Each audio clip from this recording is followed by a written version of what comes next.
JNTU Vizianagaram మరియు శ్రీకాకుళం అంబేద్కర్ విశ్వవిద్యాలయాల్లో teaching, non teaching సిబ్బంది కొరత తీవ్రంగా ఉందని ఆముదాల వలస ఎమ్మెల్యే, రాష్ట పీయూసీ చైర్మన్ కూనా రవికుమార్ అసెంబ్లీలో ప్రభుత్వ దృష్టికి తీసుకువచ్చారు.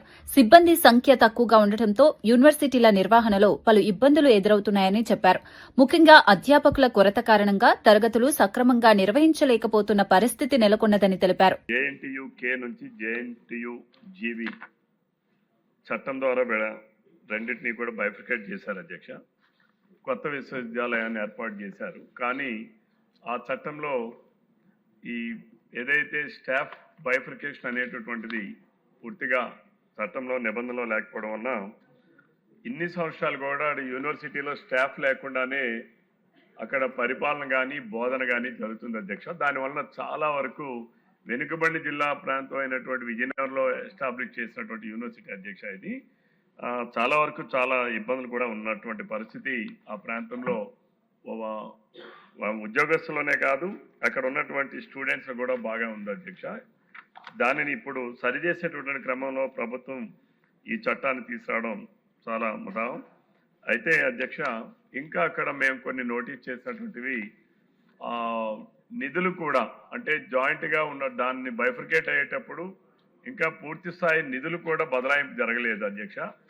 పూర్తి స్థాయి నిధులు బదలాయింపు జరగాలి, అట్లానే పూర్తి స్థాయిలో సిబ్బంది బదలాయింపు జరగాలి.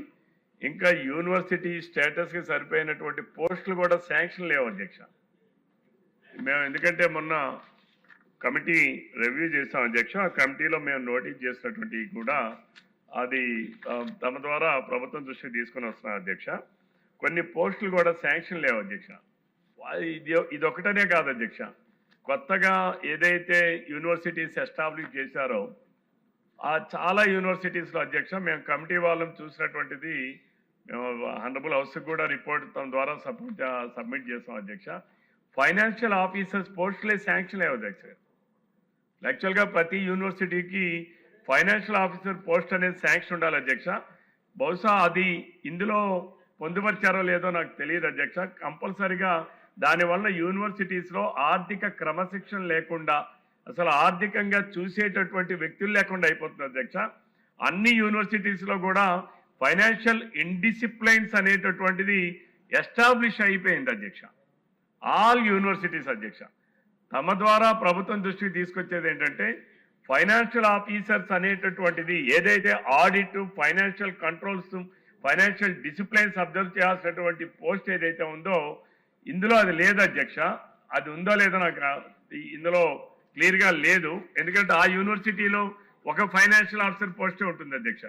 ఈ యూనివర్సిటీకి వచ్చేటప్పటికి కొత్తగా మంజూరు చేస్తే కానీ అధ్యక్ష వాళ్ళకి రాదు అధ్యక్ష. కాబట్టి ప్రభుత్వం దీనిపైన అన్ని యూనివర్సిటీస్లో కూడా జస్ట్ లైక్ అంబేద్కర్ యూనివర్సిటీ ఉంది అధ్యక్ష, ఎస్టాబ్లిష్ చేసేప్పటికి 18 సంవత్సరాలు అయింది అధ్యక్ష.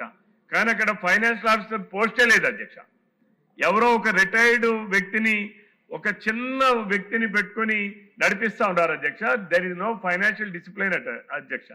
కాబట్టి దీనిని కూడా గౌరవ మంత్రి గారు పరిశీలించాలని చెప్పి కోరుకుంటూ, మరి ఇప్పటికైనా ఆలస్యమైనా సరే ప్రభుత్వం ఇప్పటికైనా మంచి నిర్ణయం తీసుకొని బిల్లు ప్రవేశపెట్టిన